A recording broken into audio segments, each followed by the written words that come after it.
Titanic Fire Production. Titanic chichi big up postate na wanadem ndino kuda maskati ndino kuda maneru uli wangu wepa moyo uya titambe chicheru pando kushedza baba mwana ndishedze mai mwana pando kushedza baba mwana uya tichengete vana pando kushedza baba mwana ndishedze mai mwana pando kushedza baba mwana uya tichengete vana iwe uli wangu ini ndiri wako uya titambe chitsvambe uya timise musha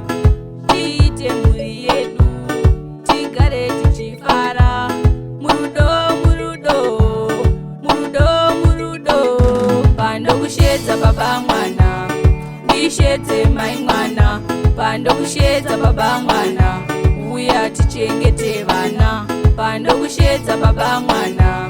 ndishedze mai mwana pando kushedza baba mwana uya tichengete vana hatife takasiyana hatife takatukana takasunga sungano kusaputsa chirangano bebi uri mwenje mukati merima mudiwa wangu ndapota usazodzima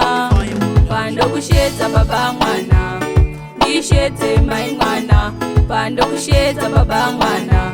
uya tichengete vana pando kushedza baba mwana ndishedze mai mwana pando kushedza baba mwana uya tichengete vana iwe uli wangu ini ndiri wako uya titambe chitsvambe uya timise musha tiite mhuri yedu tigare tichifara murudo murudo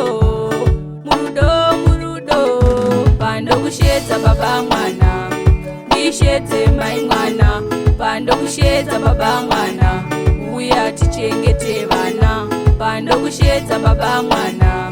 ndishedze mai mwana pando kushedza baba mwana uya tichengete vana